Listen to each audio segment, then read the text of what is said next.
represents the body that was given for our behalf, to be taken in an acceptable manner in your sight. In Christ's name.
Again, Heavenly Father, we thank you for that pure Lamb of God that was sacrificed so that we might have that chance to be with you in heaven for all eternity, when we take that chance. We pray that the fruit of the vine, which represents the blood that was spilled for us, will be taken in an acceptable manner in your sight. In Christ's name.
Lord's Supper now being concluded, we have the opportunity to give back as we've been prosperous. Almighty Heavenly Father, we thank you for the gifts that you give us on a daily basis and the blessings that you've given us. We pray that these gifts that we give back to you will be used in accordance with your will. In Christ's name.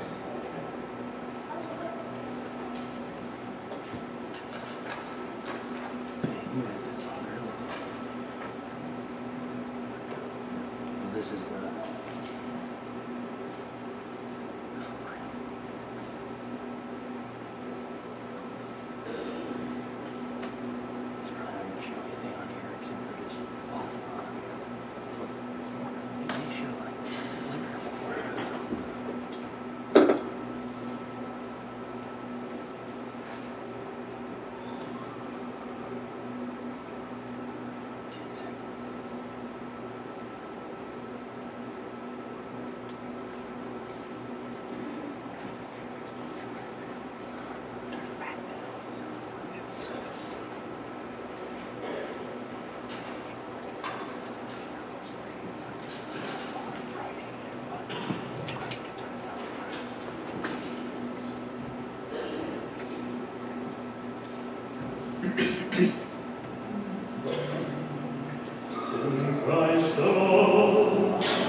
What heights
Chamala mission in Tanzania, something that you would be very interested in.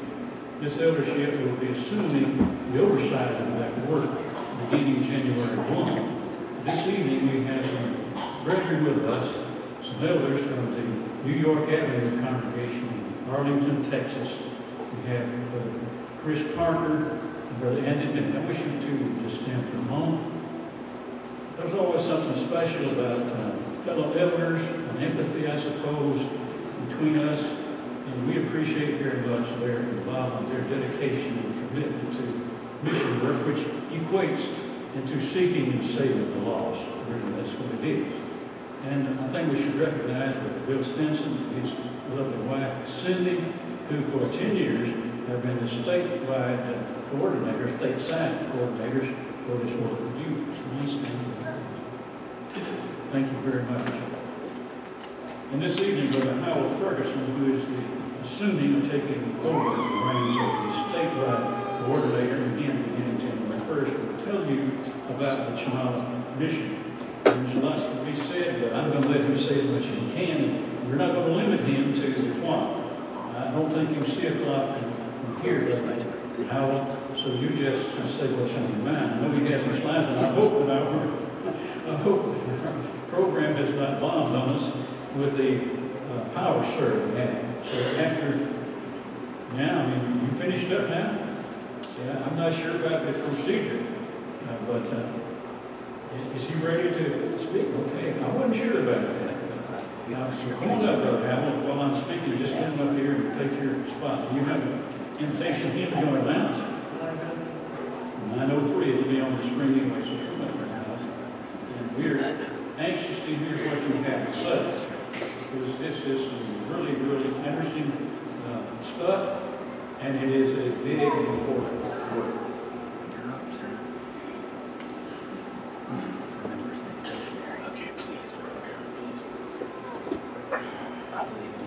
Thank you, Brother McKee.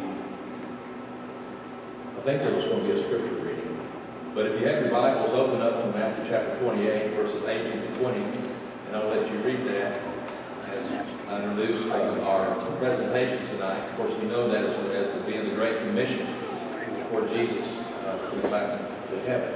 And so he gave a great responsibility to his church to go to all the world and preach the gospel and preach. And I appreciate this congregation here at Dalraida, and I appreciate the opportunity to speak and tell a little bit about this work. I will say, and again, I was worried more about the clicker than I was electricity going out. That was really interesting. But hopefully all that is working out. But I'm going to go ahead and move to the first slide, or really the first clip work. Did not do something I can. Didn't need to let you guys do everything there. Make sure I got this turned on. All right, it's there. Okay. Let me make a couple of little addendums or whatever you want to call that as attorney words for, I just want to say a couple of things.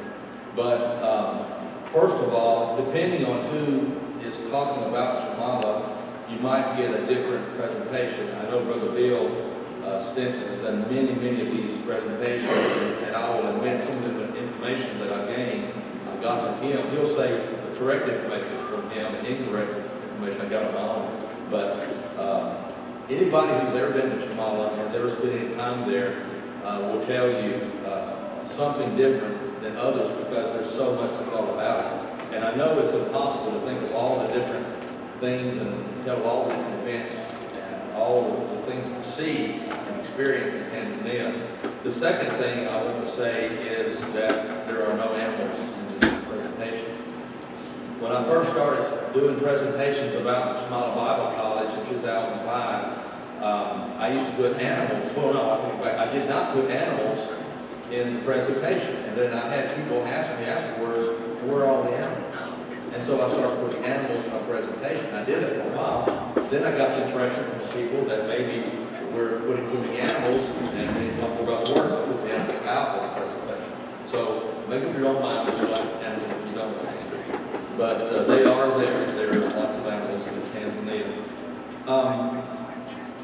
There's 3 books here I put on the screen here that I think if you want to learn more about the Chamala work and actually about Tanzania whole. 3 books that I highly recommend. One of them is by Brother Elder Eccles, who pioneered a lot of the work in Tanzania, southern Tanzania. And it's a great book. If you get a chance, you can buy this book, I think on Amazon or eBay. It's definitely worth the money you would spend on the book. It's a great story of a great gospel preacher, a young man who left America single. He went to Brazil, and then he crossed the Atlantic Ocean in the 1940s when there were U-boats out in the Atlantic Ocean. And then he went to South Africa, worked his way up into Malawi and other places, and eventually landed up in a place called Elsa, Tanzania. And there's a lot of exciting things that he did, a lot of great works that he did, and of course he began. The second book is one that I was more familiar with, written by Claudine Connolly, about their work in Africa, in Chumala, entitled I Walk by His Side. And so it's a woman's account of their work with Brother Andrew in, actually South Africa, Nyasaland, which later known as Malawi, and in also Chumala and Arusha. Great book. I remember, in fact, if you look close at this picture, you can see that the binding is torn. That book has been read and referred to so many times. That's a great book to read. Elder Eccles probably is a better book to read from a man's perspective. Sister Claudine's book is a good one from a lady's perspective. And then this is a book I just purchased recently. I've heard a lot about it. I haven't actually read it yet, but it's highly recommended. It's called The Great Ruwaha, and it's from Ian Cormac. And Cormac was one who was a son of Major Cormac, who was served in World War I, and he was awarded property, or I believe he bought the property, was from the British after they received it from the Germans. It was a pig farm. Or rather, I'm sorry, it was a mission with a hotel, and that was purchased. And so his work and his sons did a lot of hunting there. They were not Christians, New Testament Christians, but they tell a lot about that part of the world, a lot of things that happen around this model. So those are 3 great resources. We get a chance to read those. But I do want to say, again, I don't have a clicker here.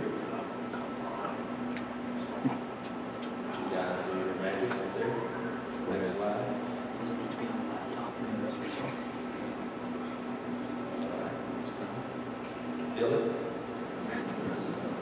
Very good. Okay. I love this picture. I stole this picture from Bill. When you look at Africa, you see a lot of things, and one of the things I've always admired was the sunsets, the acacia trees, and that's typically what you think of a lot of times when you think of Africa. It's a beautiful country. If you ever want to experience Africa in one place, go to Tanzania. It has the highest mountain in all of Africa, the tallest freestanding mountain in the world. It's one of the widest mountains in the world, snow-capped year-round. And it's also all the way down to the Indian Ocean. And so you have everything from the ocean, tropical, humid areas along the coast, up into the higher lands, the plains, the bush, all the way up to the higher tropical jungles, even to the snow-capped peaks. So it's a little bit of everything. It's a conglomeration of all of Africa in one country. So it's a beautiful place, and the mission itself gives you a great taste of that. I'm glad you said we have plenty of time.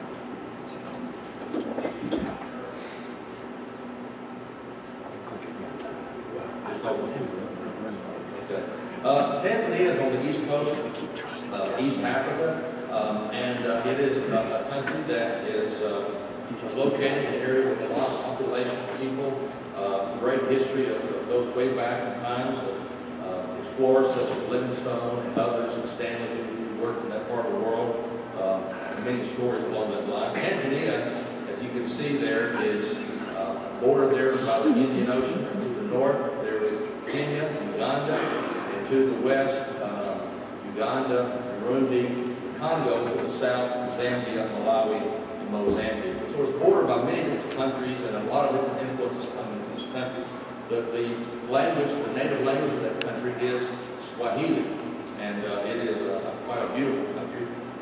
Several congregations have overseen this work, and just recent, for the last 20 years, New York Avenue has overseen this work and have done a great job of bringing it to where it is today. Past congregations, like the Park Road congregation, Springtown Church and also the Seagull Church of Christ. When I first began to hear about Tanzania back in the 90s, we used to receive a newsletter called Claudian's Corner. It was in the publication that New York Avenue put out as far as the work. Back in those days, Seagull had it. But we would read these newsletters. My wife especially would read them, and we would read about the work there. We always wanted to go. And we said, we'd love to go to Somalia. We'd love to see this place. And I remember when we made our very first trip in 2002, it was almost mystical to actually go there and see the place that we'd always heard about, read about, and heard Brother Andrew kindly tell about when he would speak at lectureships. And when he would talk about Somalia and the work that was done in Tanzania, after he finished, you just want to go up and sign and say, put me in, I want to do this. Sign me up, I'm ready to go tomorrow. And that's just how he felt. He did a great job in presenting that work. Well, these are congregations that did oversee that work. All right. There's many names. When you're talking about a work that goes back to the early 50s into this present day, there are countless, hundreds, I'm sure, names of people, and every single one of them deserves to be recognized for their contribution that they put to this work. And these are several of the men that are working and all continue to be servants at Somali Mission, and I pray and hope in the future that you will hear more about these individuals. They're in various different departments of different works, from the primary school, the secondary school, the hospital, the school of preaching, the estate, and so many works of the church there in Somalia. And so I hope you'll learn more about these in the near future. I want to give what I call a brief background history. And you might think it's a little longer than brief, but trust me, it's very, very brief. But I want to try to do that as far as showing more about the work itself and about the country. There are 59 million people. When I first went to Tanzania in 90, or heard about it to go in 99, prepared ourselves to go, we heard there was around 35 million. But today, the latest statistics are saying about 59 million people. So it is growing as far as the population, the people itself, and also others that are coming there and migrating to Tanzania because it is a peaceful country. There are 120 tribal languages, and so any single Tanzanian you might meet, they can speak Kiswahili, but they also can speak their mother tongue, and they might also be able to speak other tribes' tongues as well as English. So it's amazing what these people can do and the language they can speak. One of the most colorful and probably the most publicized tribes in Tanzania are the Maasai. And we went to one of their ceremonies, and it's quite something to see. It's just very exciting, the noise, the fires, the smokes, the sounds, the singings, the jumping around. I noticed, I kind of laughed the first time I saw this, that here was a guy wearing some white sunglasses. But it shows how things are changing. In fact, one of the most interesting pictures I've seen is a Maasai who's riding a motorcycle with this cape sort of flowing in the background, and he's on a cell phone.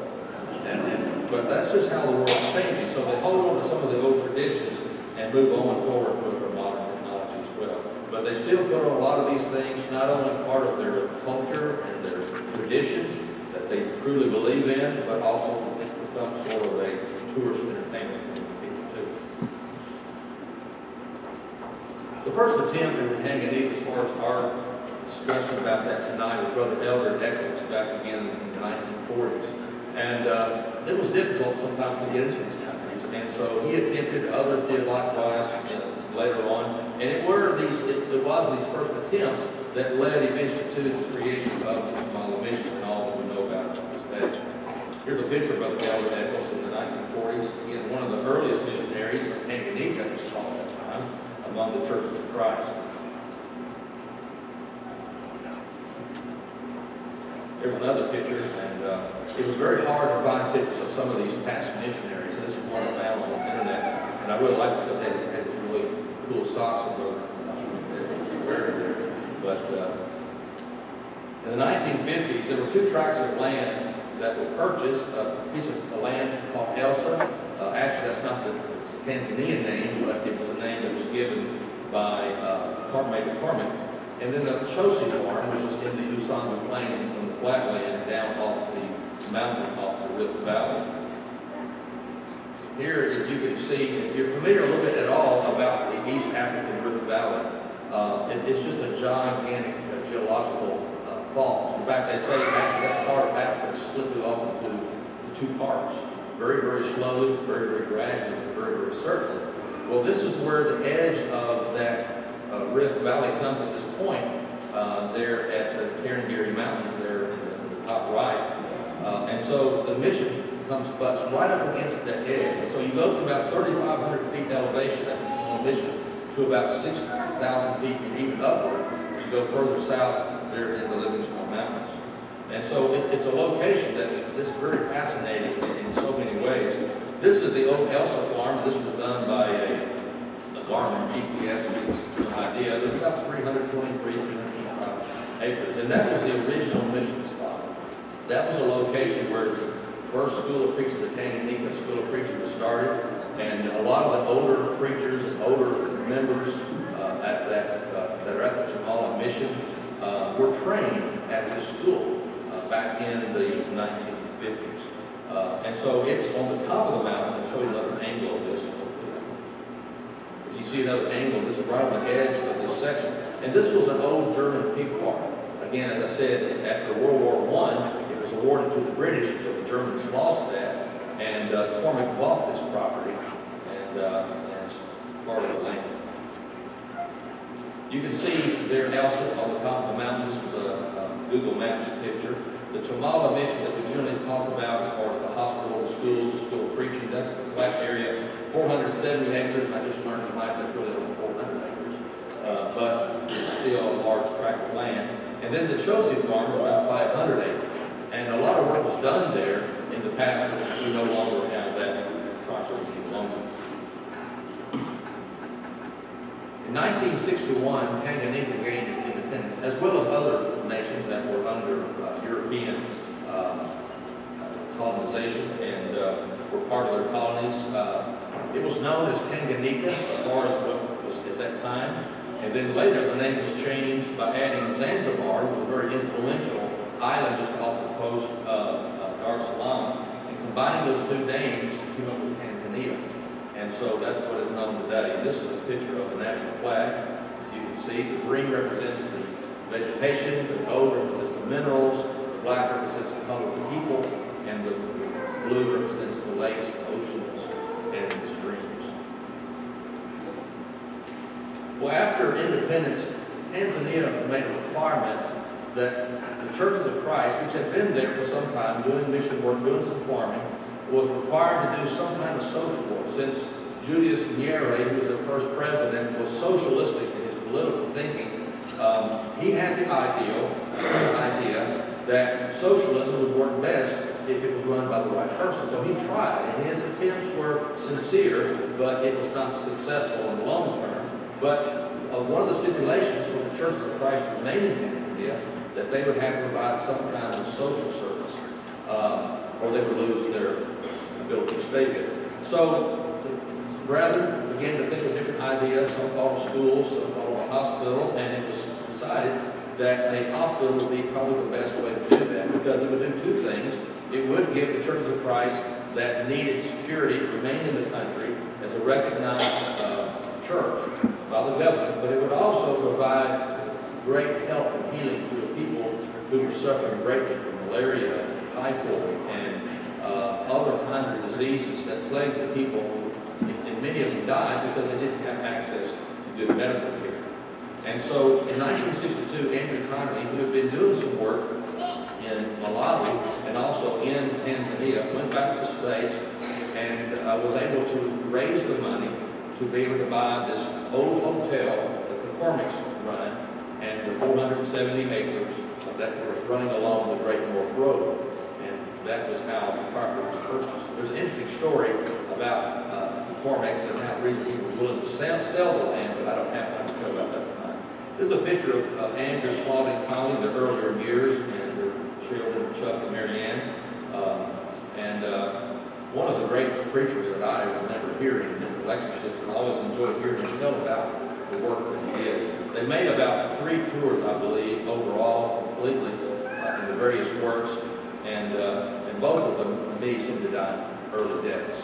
And it was a shame the work that they did and all the good team. This is looking down on Google Earth and see basically that 470 acres of the estate. And if you look at the top part of that picture, if you can tell, in fact, I didn't mention we could have dimmed the lights maybe a little bit, that might have helped us out. See the presentation, but we'll do what we got. But you'll see the top part of that picture, you'll see more of the buildings.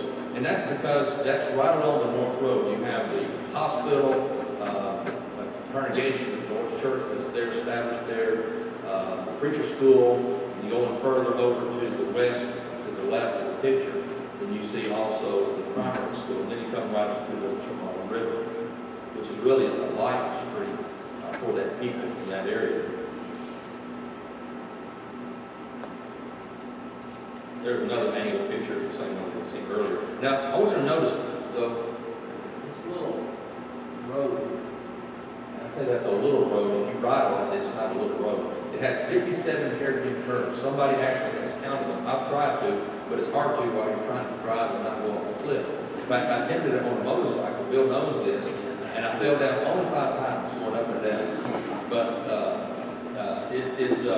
that's how you get to the old Elsa Farm. And you go to that property, and then you see the old school, the old remains of the property, of the work that was done there, the church. It was a very flourishing mission, and we had always hoped to try to bring it back to life again. And there's some new work that's going on, plans to expand that work with farming, to make it more productive, to help them be able to have self-support for the mission, and also have a staging area to go forth and evangelize people in that area that never really been able to be reached because it is so hard to access. And especially in the wet season, it's a very dangerous route to go that road. In fact, one of the trucks that the mission has attempted to go up that mountain and actually went off the road and tumbled down into the side of that mountain. Luckily, the driver survived, but the truck was there for a long time. Well, in 1964, as the hospital was in its infancy and beginning to take shape, there was an outpatient clinic in a small metal building, and Dr. Mays and others began to work out with that clinic. And you'll see it here in the picture. There's a small metal building. And so it was the old dispensary. That's where people would go to even have minor surgeries, see medical care, medicines distributed. And so that was its very infancy. And then later on, in 1965, the Chamala Mission Hospital was completed as far as the size of the hospital being what we consider full-size hospital. There's a more modern picture of the mission hospital. You can see the background, Gary Mountains in the background. And the way they do these missions, these buildings, they're built in like a quad. They're 4 sides. And they have coverings over the internal side. That way, the doctors and nurses and personnel can go from ward room to room in the rainy season without getting wet. And according to reading some writings from Dr. Huddleston back in the early days, that in the evenings, at nighttime, there were lions that were known to roam up and down the corridors of the hospital. So things have changed a little bit since then. In the 1960s to the present, there have been many missionaries. Again, I couldn't begin to mention all the different preachers, elders, doctors, nurses, mechanics, all kinds of people, telephone operators and technicians. So many people who did so many things at the mission. It would just be almost impossible to list them all. I just wanted to show you just a few. Here are some pictures of different individuals. Colin, Patsy, Dr. Jerry and Shirley Mays, the earliest doctors there, Claudia and Andrew. You can see Brother Connie was a pretty large name. Ronald Huddleston, that's one of the best, that's really the only picture I could find of him, but did a lot of work there as well. Gene and Ann Bullock, there in 1967, flying an old DC-3, the old grass strip at the Bay Airport, and I believe he worked in the Chelsea area, around the Chelsea. Here's a picture of Guy Caskey, Brother Guy Caskey, a great missionary in and of himself. Never read some course he did. They're alongside with Brother Andrew Connolly and Elder Eccles, and they're in Elsa, what they call it at that time, and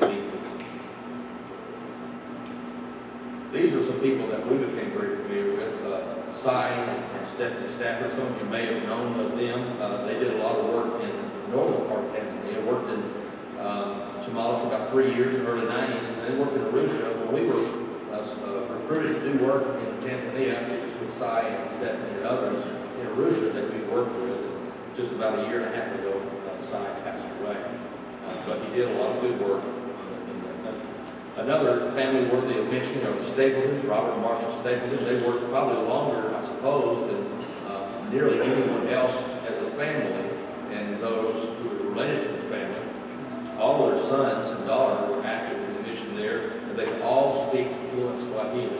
And it's amazing. When you bring children to a place like that and you raise them there, they can learn the language so much easier. But then, of course, Brother Stapleton passed away just recently as well.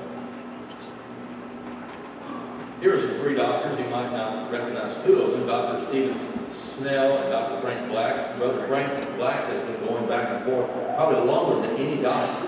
He worked as full-time as a doctor there, and then he's been coming back nearly every year since. And then the one, Dr. Kent Bradley, you probably remember him in the news not too long ago. He contracted Ebola and nearly died. But he's been there at the mission and has been helpful there as well. So there's been some interesting personalities and individuals who worked there even at this point. Well, in 1971 or about there, the Elsa mission was abandoned. And there's various different reasons depending on who you talk to as to why, but it was basically abandoned. And so basically, when you had earlier Safari for Souls campaigns, this is one of the bigger, larger, nicer buildings. It was an old German house. You can kind of see the crosses there on the bottom right side of the picture, indicating it was of German construction. And these were the last missionaries and forces there at Elsa. But up until just about 2 years ago, this is what the remaining building looked like. And that was that old German house. And it always made me cry and shame that the building fell to that state of disrepair. It's different now. There's a house there that's built there now. And it was actually built from the bricks from that old house. Well, in 1998, the New York Avenue congregation, 2 of the elders represented here, Bill Stinson, also representing the New York Avenue congregation, became the overseeing church. And they've overseen that work for 20 years. And they have asked the Dalraida congregation, as a congregation that they have confidence and faith in, to take this work and to continue to transition it, to continue to do the good work that it has done in the past. We appreciate that. This is Bill and Cindy. They're up at Elsa in the good old number 4 Land Rover truck. I wouldn't drive that truck up there now. I hear about the brakes. But we've had some good times being up there and visiting together. Bill does make pretty good pizza on Saturday, Sunday nights. In 2000, 2003, our family worked in Arusha as missionaries. And then in 2002, we made our first visit to Chamala. As I said, we had always wanted to go there. So we finally got a chance to go. Cy Stafford loaned us his Land Cruiser with Ellie Martin and Ken Upchurch. Ken Upchurch was a deacon of the missions at Kinsley Woods congregation in Hattiesburg. And so we all made that trip there. In fact, when Ken and I talked, we always talked about that trip. He said that was the most enjoyable trip he'd ever made in his life. He talked about that one trip that we made for Chamala. And it was amazing. Me and my 2 sons, and Pete Stapleton, one of the Tanzanians, we attempted to climb up the mountain. And I thought I was in pretty good shape, and I found out after about 150, 200 feet, I was out of breath, the air was thin, and so I was a big sissy. In 2005, the Chamala Bible College opened and has been training preachers ever since. And then in 2005, 2015, I worked as the coordinator for the Chamala Bible Institute. There's different parts of the mission, as I mentioned. One of the most significant, obviously, parts of the mission is the mission congregation. I don't know what its official title is. We generally call it the mission church. And it was a facility, a large building that accommodates the congregation there. And here are some of the young people that are out in front. One of the interesting things that a lot of the churches do, and still some of them do, some of them don't, is when they walk out the building in single file, they're singing, and as soon as they walk out, the next person, they shake that person's hand. And they stand beside them. The next person, they shake their hands and shake his hand and his hand. And it makes a chain that unfolds until the whole congregation has stepped outside. Everybody has shook everybody's hands. And it's really an interesting thing, interesting insight of the whole. And it's a very good thing. There are elders in some of the congregations in Tanzania, not many of them. These are the elders of the mission congregation. Linkos and Kwama. Brother Linkos is one of the original preachers. He was one of the earliest students in the Bible school there in Elsa. So he could tell a lot of stories about things. And he worked with Brother Andrew and Brother Cassidy and others. Boaz Kasiba is also one of the elders, and he's a very colorful person. His past life, been involved in a coup in Zambia to overthrow the government, and how he became a Christian and having come into the country, Tanzania. And but he's a great evangelist. He's also one of the elders of the church. And then Venance is also one of the elders. He's the head over the primary school mission. Here's inside of the church building. You can see it's at times they would have so many people that had to have 2 services. And they bring all of the children from the primary school and the secondary school and the members of the church. You have a packed house, and so it's a good feeling to see that many people come together and sing praises to God in that building. And then the Chamala Bible Institute that I'm really more familiar with, established in 2005. It was originally called the Chamala Bible College. There's another annual picture of it. And it's made up of actually several buildings, and there's a library that's expanded. We have a very, very nice library there. A lot of books, many volumes, to make it much better as far as trying to help preacher students to learn more of the Bible and learn how to become balanced preachers. Another annual picture. Faculty staff in 2012, there were several. Of course, there's Gary Hill right there, you can see others. And most of these men are still teaching in some capacity. Nasi is our secretary. Richard and Carol Rogers are missionaries that work there currently. Don't know how much longer they're staying, but they've been a great help to the mission. And Richard has been working closely with the students, with the staff, CBI, in teaching and helping, and sort of being an in-between person between the school and the New York Avenue congregation, keeping up to speed on things that are taking place. This is inside one of the larger classrooms. Chapels have held every day. We talked about how there's actually a chapel in every major section of the mission. There's chapel at the school, there's chapel at the primary school, chapel at the secondary school, at the shop, and also there at the hospital. So no matter where you are, if you're on the mission, you're expected to go on to the chapel unless you're on duty as a guard or something like that. But here they're showing their new blankets. People support the work at Chamala. Many of them will make blankets, homemade blankets, and these students are very thankful. You think, well, why do you need a blanket in Africa? Well, because in the evenings, and sometimes a year, it's down in the 50s. In fact, if you go to Elsa, it has been reported that it has snowed there. So they do like to have their blankets. The children will see bags, homemade handbags, crayons, scissors, paper, pens, and things like that nature. So there's a lot of opportunity for churches to contribute and help. Just the small things that the students are very appreciative of. There's a yearly graduation. This is Boaz Kasiba on the far right there. It's one of the elders. It's also one of the teachers. And these are, a lot of these students were from Malawi, were recruited from Malawi.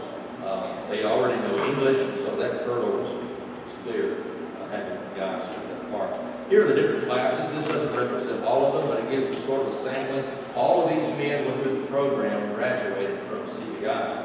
Most of them are preaching. Some are working with the mission. Some are going outside. Some went back to Malawi. Some went to their villages, doing different things. But overall, they're doing good works, and they are like everybody else. They're trying to learn. They're trying to grow. But we're just very happy to be able to have these men come and spend 2 years in studying the Bible. There's various works involved also that CBI sort of, you might say, sponsors and sort of oversees and works closely with. There's a preacher center, and preachers from all over Tanzania will come to Guatemala, and they will have special subjects. In fact, we were there a couple of years ago, and they had a gentleman who was very instrumental in converting Muslims, and he would preach to thousands of people in Dar es Salaam. I wasn't afraid to preach in Dar es Salaam, which is heavily populated with Muslims. And he went back there, he preached, and told about his work there. It was a very interesting time to hear him talk about his work in Dar es Salaam, and the preachers learned a great deal about coming, learning how to teach, how to work with Muslims. Ladies' seminar, a lot of the preachers' wives will come to these, and so they have a great time. They have ladies that will speak to the ladies about various issues that relate to them, help them in their knowledge of the Bible, the things that they do in the church, and how they're such great support. Youth seminars, it's not unusual in all of these seminars we have baptisms during this time, and you'll see there's many young people come, some not Christians, but hearing the gospel, hearing the different topics that are taught on, asking questions, hard questions sometimes. They learn more about the gospel than they become Christians. And then the Gospel Charity Campaign is one of the ones that actually is going on right now, present, and it's always very successful. And I'll tell you more about what the Gospel Charity is. Of course, here's a picture of there in front of the building. Those words, Jingle of the Nisa of Christo, simply means the building of the Church of Christ. Church of Christ building. That's Swahili. Ladies' seminars, you can see, very colorful. The ladies wear what they call congas. It's just colorful, different cloths with different kinds of designs and statements in Swahili. And they wear these and wrap them around. These are for everything. They can wrap them around and carry babies behind their backs. I've seen them carry 2 babies with the congas. It's amazing how resourceful they are. Youth seminar, Boaz is here teaching many of the young people inside the building there. Again, it's not unusual to have a number of baptisms. Here were 11 young people who put on Christ. This was back in 2015. We were there at that time. And so, very rejoiceful occasion. Here's the Gospel Charity. And basically, here's what it is. It's basically a Mercedes-Benz truck that has a gospel meeting inside. It has, within the truck itself, it has a large tent, chairs, a baptistry, sleeping compartment for 2 people, tracks, a PA system, a generator. There's a lot of things that comes with this truck. It goes all over. In fact, there's several of these in Africa. This one comes through every year, and we take advantage of it and find several locations where it will go and preach the gospel to these people. And so it's a great tool, a great resource. It's been very much utilized. People are curious about what is this big red truck going down the road. So it's a charity. So that gets a lot of attention. There you go. You can see it there. There's Brother Frank. He's preaching. Plan of Salvation is there on the right side of the panel of the building there. The baptistry's right there inside. It says the devil's had him long enough, or something like that. That's what it says on there. And people come and sit and hear the gospel. And they'll do this even in the night. And they'll play even videos. In fact, I know that they've played the Passion of Christ at nighttime on a video, and people come and watch that. And so it gets their interest, and they want to know more about Christianity. It's a great tool. Some other pictures. Of course, a lot of the young people come, a lot of children come, they're curious, and of course their parents are watching, they're listening, and but there's frequently many conversions as a result. Just this year, the Gospel Charity Campaign has been held in 7 villages with a total of 32 added to church. I just heard what 8 more people baptized yesterday. But a total of 32 at that time, a total of 366 baptisms and 100 restorations, and that was just as of a few days ago. It's not unusual for there to be up to 600 to 700 baptisms per year at Guatemala, so it's a very effective and as far as numbers and people who hear the gospel. Various works, War Bible School correspondence, many thousands of these are passed out every year. Radio evangelism, Peter Kamatula is active in that. Gospel Charity, of course, back to Bible seminars, the ladies' seminars, youth seminars, and the baptisms, of course, as a result of many of these. Even Brother Frank, I believe this picture's coming up here next. I won't even try to pronounce his last name. But Brother Frank is a true evangelist, and I just read just recently that they distributed over 1,200 tracts in one little village. and he's very active in following up these correspondence courses and making sure that they get these. And so we've worked with him very closely in a new little congregation called Honda, a little church with Maasai people, and they're basically using a school building to actually be able to go in there and have worship services. Some of our Tanzanian evangelists are there, very active and working with the church. And these are men who are experienced. These are not babes in Christ. They've been Christians for many years and are very active and knowledgeable. Then, of course, the Bible Institute, and then there's the Shamala Mission Hospital. Many people, when they hear about Shamala, they think about the hospital. And the reason is because it has had so much influence in that part of the world. As I said, it's a hospital that is such an oasis for people who otherwise would not get well, many who die. There's 128 beds as far as the hospital. Up to 60,000 patients are treated every year. 250 babies per month. I figure it's a little over 8 per day, 3,000 per year. There's a lot of babies, and some of these babies don't survive. Some of the mothers don't survive. So it's not unusual for there to be orphan children that need parents, that need somebody to take care of them. And so it's a happy, joyous thing, but it's also a very heartbreaking thing. Many times the nursing students will come from our Christian colleges, and they'll spend time working closely with the hospital and the staff, and they'll see some wonderful things. These young girls will help deliver babies, and they'll come back with excitement and smile and just so happy that they were able to participate in that. And then another one might come back with tears because a mother was lost or a child was lost. So again, great opportunities to show the passion of Christ. They employ about 130 people. There's about 240, 250 employees over the whole mission. There's one American missionary, Cheryl Bodie. She's an RN, and she has done a great job helping to organize that hospital better than it was in the past. Joshua Mokmasima, he was one of our original instructors. He's done a great job, and now he's working full-time with the hospital as an evangelist. He goes from room to room, talking to people about the gospel, giving them literature, just visiting them, having prayer with them, and a great work that he does, he and his wife. Again, here's a picture of Cheryl Bodie, one of her friends. You can see this hospital is very nice when you think about it in relationship with many of the hospitals in Tanzania. I've been to some, and I know some of the gentlemen here also have been to some of the Tanzanian hospitals, and you've been to some of the third world hospitals, and you know the conditions that they could be in. And this is one of the nicer ones, even though you see the iron rail beds, and they may not look that comfortable.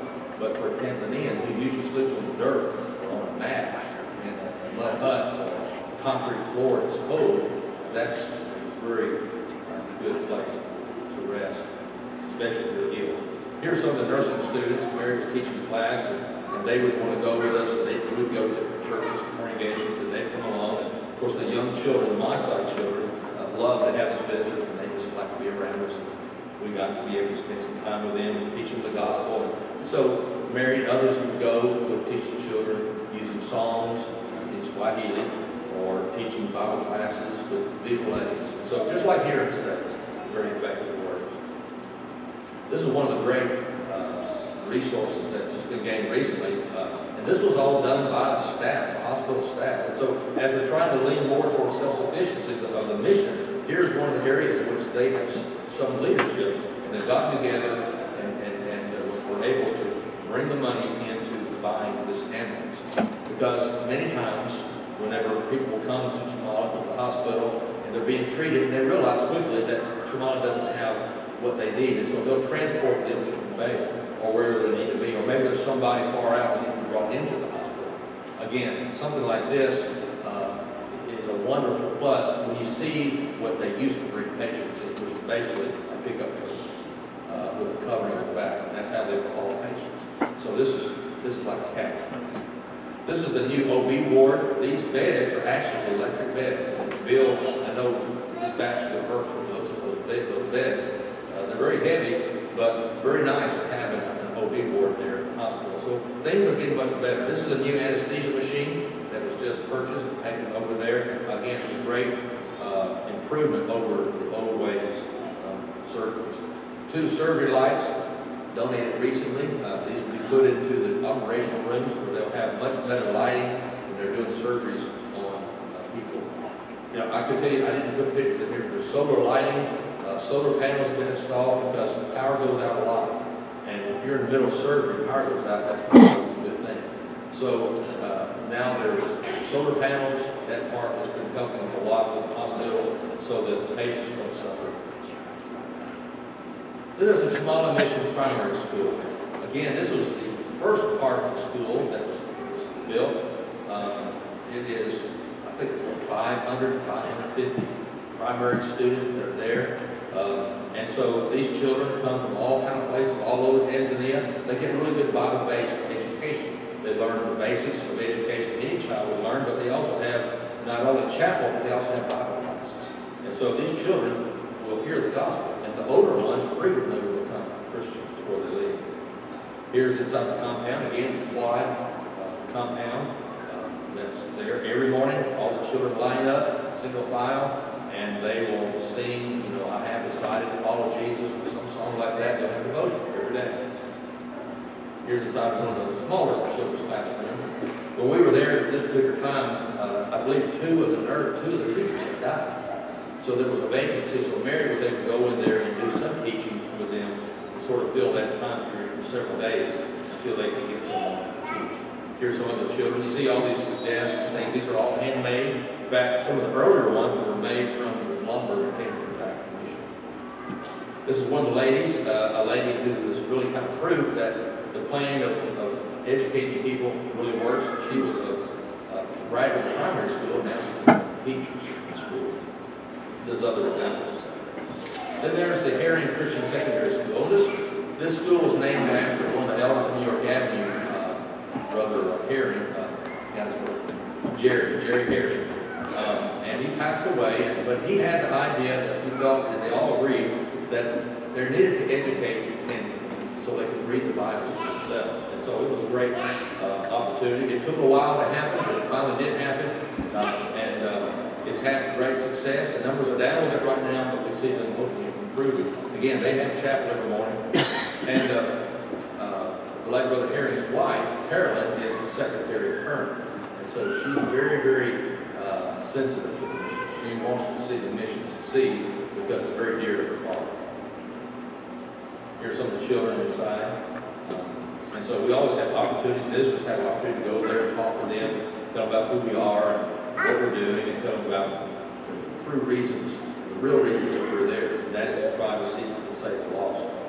You know, the Great Commission is to go into all the world and preach the gospel and preach it. You don't have to go off the roads, you don't have to go off the Great North Road very long, very far, to reach some places that Americans have never been, the gospel has never been. There's always new villages, new places where people have never heard of the Church of Christ. And they've never maybe owned the Bible. And so there's so many places in those areas. We talked about it elsewhere, further back in those mountains. Villages. Some of those villages have a real problem with AIDS. It's a real scourge on the people there. And they don't have the gospel. And so outlook of life is very dim for them. So there's great opportunities. The mission continues to exert its influence, and I feel certain that it will influence even more in the future. Jesus said, "Behold, I say to you, lift up your eyes and look on the fields, that they are white for harvest." We quote that a lot, and we refer to that passage a lot, and we sometimes wonder, where are the best places to go? And I'm not going to say that Shimala is the very best place to go. There are best places to go all over the world. Everywhere in the world is the best place to go, because everywhere in the world needs the gospel. Brother Eccles, in his book, tells about a preacher that began to preach in what's known as the Usangu Plains. One more slide, please. In the Usangu Plains, and he began to preach, but he was arrested. And the preacher said, "Well, you can arrest me, but I'm going to preach to the prisoners in jail." And so they let him go. And he continued to preach, and the people in the Wasangu, people in the Wasangu area, the tribes there, they weren't very receptive. And some time passed by, and this gentleman passed away. I'm assuming. And, but it wasn't too long, churches began to pop up, congregations began to be established. Because the preaching that he had done, even though he was long gone, the seed of that word that was planted in those people's hearts began to show forth fruit. And now there's congregations throughout all of that area around the Shemaiah area. And that just shows you the power of the gospel. Isaiah the prophet said that the word would not return unto him void.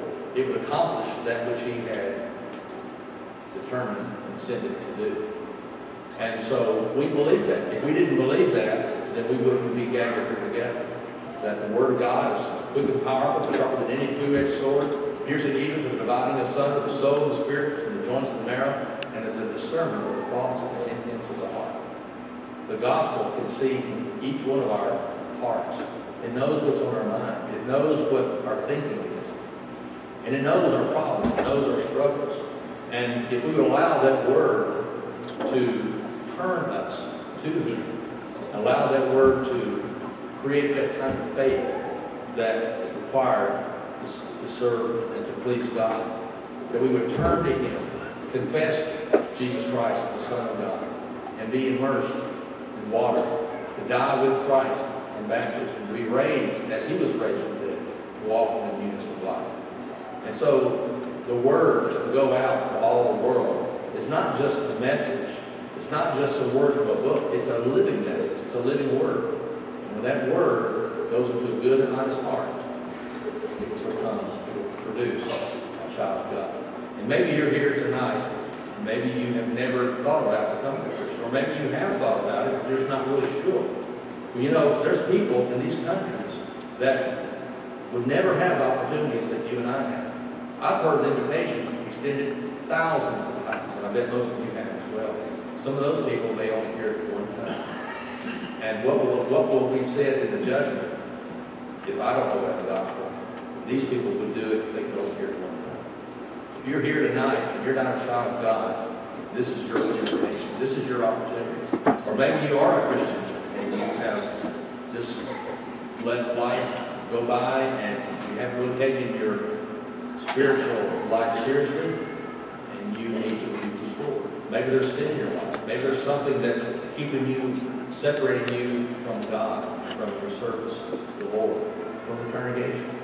I know the elders of this congregation would love for you to come forward and let them pray with you, before you, encourage you, and help you in any way. Everybody has something in their life. Everybody has things that cause us grief and sorrow, and we struggle with it. But the gospel can help us and bring us back in. If you're at something's invitation tonight, I encourage you to come. Would you be free from the burden of sin and power in the blood, power in the blood, looking for evil, victory revenge, that's wonderful power in the blood. There is power, power, wonder-working power in the blood, of the Lamb. There is power, power, wonder-working power in the blood.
Our Father in heaven, we're thankful for this day that you've given us, that we hope that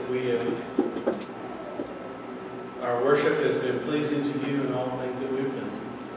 We're thankful for the time that these men have come and their wives to present this work of Jamala.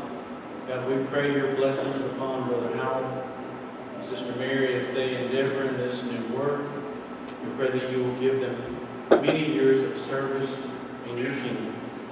We're thankful for this opportunity that we have as a church at Dalraida to be a part of this work. God, as we move forward with this, we pray your blessings upon it. We pray that you will strengthen it and help it to grow in ways that will reach lost souls. God, for every member of this church at Dalraida, we are thankful for. We love each person here as a family member, and we pray that you will strengthen us as we go through our lives. Thank you for the giving hearts and the giving servants that each member is, and we pray that we will continue to grow in love and service to you. God, in all things that we do that are good, we pray that you will get to the glory for this. Go with us, keep us safe this week, strengthen us as we go through. In Christ's name. How you doing?